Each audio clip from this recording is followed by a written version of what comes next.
Hello my dear student, welcome back to my YouTube channel Subhash study centre.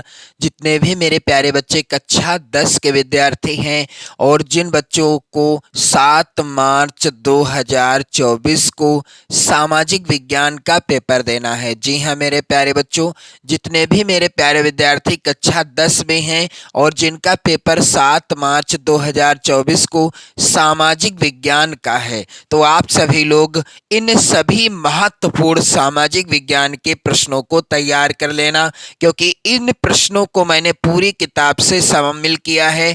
20 महत्वपूर्ण MCQ प्रश्नों को मैंने यहाँ पर शामिल किया है मेरे प्यारे बच्चों। कितने? कुल 20 महत्वपूर्ण एमसीक्यू अर्थात बहुविकल्पी प्रश्नों को शामिल किया है। जैसा कि आप सभी जानते हैं कि मैंने जो मॉडल पेपर आपको प्रोवाइड कराए थे, जिसमें मैंने आपको बताया था कि 20 प्रश्न बहुविकल्पी आएंगे यानी एमसीक्यू और 50 नंबर के प्रश्न आएंगे वर्णनात्मक।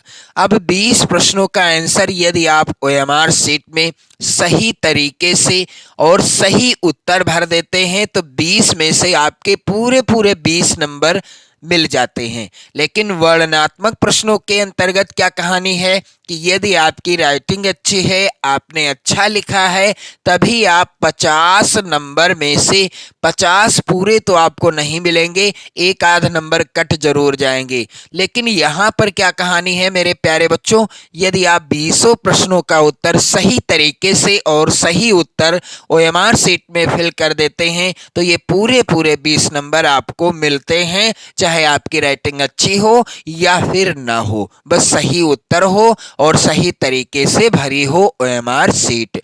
तो मेरे प्यारे बच्चों, आप लोग बहुविकल्पी प्रश्नों की ओर भी विशेष ध्यान दीजिएगा। और यहाँ पर जो प्रश्न हैं मैंने पूरी किताब से शामिल किए हैं, इन प्रश्नों को आप अपनी नोट्स पर जरूर लिख लेना। मेरे प्यारे बच्चों, जो भी प्रश्न मैं आपको बता रहा हूँ आप इन सभी प्रश्नों को लिख लेना, तैयार कर लेना। 100% की गारंटी है यहाँ से प्रश्न आपकी बोर्ड परीक्षा 7 मार्च 2024 को सामाजिक विज्ञान के पेपर में जरूर देखने को मिलेंगे। पहला वेरी इंपॉर्टेंट प्रश्न और लगातार बोर्ड परीक्षा में पूछा जाने वाला प्रश्न है, फ्रांस की क्रांति कब हुई? विकल्प इस प्रकार से हैं मेरे प्यारे बच्चों, 1788 ईस्वी में, 1789 ईस्वी में, तीसरा है 1790 ईस्वी में, चौथा है 1787 ईस्वी में। उत्तर क्या होगा? फ्रांस की क्रांति कब हुई? इस प्रश्न का उत्तर होगा सन 1789 ईस्वी में फ्रांस की क्रांति हुई थी। दूसरा वाला विकल्प सही हो जाएगा। दूसरा प्रश्न वेरी इंपॉर्टेंट है आपकी बोर्ड परीक्षा 2024 के लिए और यह भी प्रश्न लगातार बोर्ड परीक्षा में पूछा जाता रहा है। कह रहा है, भारतीय राष्ट्रीय कांग्रेस की स्थापना कब हुई? क्या 1882 ईस्वी में हुई या 1886 ईस्वी में हुई या फिर 1884 ईस्वी में हुई या 1885 ईस्वी में हुई? भारतीय राष्ट्रीय कांग्रेस की स्थापना कब हुई? इस प्रश्न का उत्तर होगा मेरे प्यारे बच्चों 1885 ईस्वी में हुई। अगला प्रश्न है मेरे प्यारे बच्चों, आर्थिक महामंदी का प्रारंभ किस वर्ष हुआ? यहाँ पर आप लोग ध्यान दीजिएगा। पहला है विकल्प 1924 ईस्वी में, दूसरा विकल्प है 1934 ईस्वी में, तीसरा है 1919 ईस्वी में, चौथा है 1929 ईस्वी में। तो मेरे प्यारे बच्चों, सन 1929 ईस्वी में विश्व में आर्थिक महामंदी का प्रारंभ हुआ था। यानी ये जो आर्थिक महामंदी आई थी यह कब आई? 1929 ईस्वी में आई थी। भारतीय राष्ट्रीय कांग्रेस की स्थापना कब हुई? 1885 ईस्वी में हुई थी। और फ्रांस की क्रांति कब हुई मेरे प्यारे बच्चों? 1789 ईस्वी में हुई। तीनों ही प्रश्न आपकी बोर्ड परीक्षा 2024 के लिए इतना ज्यादा महत्वपूर्ण हैं कि आप लोग इन प्रश्नों को जरूर तैयार कर लेना। अगला प्रश्न संख्या 4 है मेरे प्यारे बच्चों, कंपनी ने बुनकरों पर निगरानी रखने के लिए जो वेतनभोगी कर्मचारी नियुक्त किए वह कहलाते थे? क्या कहलाते थे? पहला है विकल्प आमिल, दूसरा विकल्प है एजेंट, तीसरा है विकल्प राजस्व अधिकारी और चौथा है गुमास्ता। तो कंपनी ने बुनकरों पर निगरानी रखने के लिए जो वेतन भोगी कर्मचारी नियुक्त किए वह क्या कहलाते थे? वह कहलाते थे गुमास्ता। अगला प्रश्न है मेरे प्यारे बच्चों, कपास की खेती के लिए सबसे उत्तम मिट्टी कौन सी है? दिए गए विकल्पों में से आपको बताना है कि कपास की खेती के लिए सबसे उत्तम मिट्टी कौन सी होती है। और इस प्रश्न को याद करने की मैं एक छोटी सी ट्रिक भी आपको बताऊंगा। पहला है विकल्प काली मिट्टी, दूसरा विकल्प है लाल मिट्टी, तीसरा विकल्प है जलोढ़ मिट्टी, चौथा है लैटेराइट मिट्टी। कपास की खेती के लिए सबसे उत्तम मिट्टी कौन सी होती है? इस प्रश्न का उत्तर होगा मेरे प्यारे बच्चों काली मिट्टी। याद करने की छोटी सी ट्रिक क्या है? का से क्या होगा? का से कपास और का से काली मिट्टी। आप लोग थोड़ा सा यहां पर ध्यान देंगे, काली यहां पर मिट्टी होगा, आप लोग ध्यान दीजिएगा। का से कपास और का से काली मिट्टी, यानी कपास की खेती के लिए कौन सी मिट्टी उपयुक्त है? काली मृदा या काली मिट्टी उपयुक्त है। और दोनों में क्या है? शुरुआत में का वर्ण है, यानी अक्षर है। का से कपास और का से काली मिट्टी। इस ट्रिक से आप इस प्रश्न को हमेशा के लिए याद रख सकते हैं। मेरे प्यारे बच्चों, इतना ज्यादा महत्वपूर्ण है ये पांचों प्रश्न कि मैं आपको क्या बताऊं। आप लोग इन प्रश्नों को जरूर तैयार कर लेना, क्योंकि ये प्रश्न आपकी बोर्ड परीक्षा में 100% पूछे जाने वाले हैं। अगला प्रश्न यहां पर आप लोग ध्यान दीजिएगा मेरे प्यारे बच्चों। प्रश्न संख्या 6 है, आंदोलन किसके द्वारा आरंभ किया गया? यहां पर आप लोग ध्यान दीजिएगा, ये आंदोलन नहीं होगा, यहां पर क्या होगा मेरे प्यारे बच्चों? भूदान।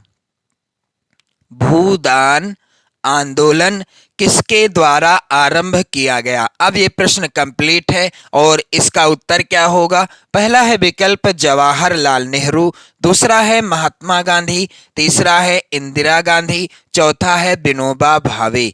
तो भूदान आंदोलन किसके द्वारा आरंभ किया गया? इसका उत्तर होगा मेरे प्यारे बच्चों विनोबा भावे। विनोबा भावे जी के अथक प्रयासों के बावजूद भूदान आंदोलन का शुभारंभ किया गया था। प्रश्न संख्या 7 है मेरे प्यारे बच्चों, जल मंडल का कितना प्रतिशत भाग समुद्री जल के रूप में उपलब्ध है? आपको बताना है कि जल मंडल का कितना प्रतिशत भाग समुद्री जल के रूप में उपलब्ध है। विकल्प इस प्रकार से हैं, पहला है 96%, दूसरा है 97.5%, तीसरा है 95% और चौथा विकल्प है 98%। तो जल मंडल का 97.5% भाग किसके रूप में उपलब्ध है? समुद्री जल के रूप में उपलब्ध है। यानी 97.5% भाग समुद्री जल है, बाकी शेष अन्य पानी है। यानी और जो 2-3% बचा वो शेष अन्य प्रकार का जल है। मेरे प्यारे बच्चों, अगला प्रश्न है यहाँ पर प्रश्न संख्या 8, वेरी इंपॉर्टेंट मेरे प्यारे बच्चों। निम्न में से किस प्रदेश में या राज्य में, प्रश्न में प्रदेश या राज्य लिखा हो सकता है, सीढ़ीदार खेती की जाती है? और यहाँ पर एक चीज और भी लिखी आपको मिल सकती है, क्या? सोपानी। सोपानी, आप लोग ध्यान दीजिएगा, सीढ़ीदार या सोपानी इस तरह से लिखा हो सकता है प्रश्न में, तो आप घबराना नहीं, उत्तर एक ही रहेगा। निम्न में से किस प्रदेश में सीढ़ीदार या सोपानी खेती की जाती है? पहला है विकल्प मेरे प्यारे बच्चों पंजाब, दूसरा विकल्प है गुजरात, तीसरा है हरियाणा, चौथा है उत्तराखंड। तो दिए गए विकल्पों में से किस राज्य में सोपानी खेती की जाती है? इस प्रश्न का उत्तर क्या होगा मेरे प्यारे बच्चों? उत्तराखंड राज्य में सोपानी या सीढ़ीदार खेती की जाती है। प्रश्न संख्या 9, वेरी इंपॉर्टेंट, आपकी बोर्ड परीक्षा 2024 के लिए कह रहा है मेरे प्यारे बच्चों प्रश्न, मुंबई हाई प्रसिद्ध है। किस लिए प्रसिद्ध है? पहला है विकल्प फिल्मी सिटी के लिए, दूसरा विकल्प है गेटवे ऑफ इंडिया के लिए, तीसरा विकल्प है तेल शोधक कारखानों के लिए, चौथा है इनमें से कोई नहीं। तो मुंबई हाई किसके लिए प्रसिद्ध है? तेल शोधक कारखानों के लिए प्रसिद्ध है। तीसरा वाला जो विकल्प है यही सही होगा। इसके बाद मेरे प्यारे बच्चों प्रश्न संख्या 10 है यहाँ पर। जब एक देश में एक स्थान से दूसरे स्थान पर व्यापार किया जाता है तो उसे क्या कहते हैं? पहला है विकल्प अंतर्राष्ट्रीय व्यापार, दूसरा विकल्प है बाहरी व्यापार, तीसरा है विकल्प यहाँ पर आंतरिक व्यापार और चौथा है स्थानीय व्यापार। तो जब एक देश में एक स्थान से दूसरे स्थान पर व्यापार किया जाता है तो उसे क्या कहते हैं? इस प्रश्न का उत्तर होगा मेरे प्यारे बच्चों, उसे कहते हैं आंतरिक व्यापार। मान लीजिए उत्तर प्रदेश से कोई वस्तु बेची गई और वह वस्तु गुजरात प्रदेश में खरीद ली गई, या गुजरात प्रदेश से कोई वस्तु बेची गई और उसे उत्तर प्रदेश में खरीद लिया गया, तो इस प्रकार के व्यापार को क्या कहते हैं? आंतरिक व्यापार कहते हैं। और मेरे प्यारे बच्चों यहाँ पर एक प्रश्न और बन सकता है कि जब एक देश से दूसरे देश से कोई वस्तु खरीदी गई या एक देश से दूसरे देश के बीच जब व्यापार किया गया तो उस व्यापार को क्या कहते हैं? उस व्यापार को कहते हैं अंतर्राष्ट्रीय व्यापार। जब एक देश कोई वस्तु बेचता है और दूसरा देश कोई वस्तु यानी उसी वस्तु को खरीदता है, या दोनों देशों के बीच आदान प्रदान यानी आयात निर्यात होता है, उस व्यापार को क्या कहा जाता है मेरे प्यारे बच्चों? आंतरिक व्यापार नहीं कहते, अंतर्राष्ट्रीय व्यापार कहा जाता है। और जब एक देश में एक स्थान से दूसरे स्थान पर व्यापार किया जाता है तो उसे क्या कहते हैं? उसे कहते हैं आंतरिक व्यापार। प्रश्न संख्या 11 है मेरे प्यारे बच्चों, वेरी इंपॉर्टेंट। निम्नलिखित में से किस देश का विभाजन धर्म एवं जाति के आधार पर हुआ था? यहाँ पर विकल्प है पहला भारत, दूसरा है यूगोस्लाविया, तीसरा है बेल्जियम और चौथा है नीदरलैंड। तो दिए गए विकल्पों में से किस देश का विभाजन धर्म एवं जाति के आधार पर हुआ था? इसका उत्तर होगा मेरे प्यारे बच्चों बेल्जियम का। अगला प्रश्न है, भारतीय संविधान की 8वीं अनुसूची में कितनी भाषाओं का समावेश है? यहाँ पर आप देखोगे पहला है विकल्प 24, दूसरा विकल्प है 26, तीसरा विकल्प है 22 और चौथा विकल्प है 20। तो भारतीय संविधान की 8वीं अनुसूची में कुल 22 भाषाओं को शामिल किया गया है। कितनी भाषाओं का समावेश है? 22 भाषाओं का समावेश है। आप सभी लोगों से रिक्वेस्ट है कि आप सभी लोग इन प्रश्नों को अपनी नोट्स पर जरूर लिखते जाना, क्योंकि सभी प्रश्न महत्वपूर्ण हैं 2024 की बोर्ड परीक्षा के लिए। अगला प्रश्न है मेरे प्यारे बच्चों, धर्मनिरपेक्ष राज्य में यहाँ पर विकल्प दिए गए हैं, क्या होता है? पहला है विकल्प सभी धर्म समान समझना, यानी सभी धर्मों को समान समझा जाता है।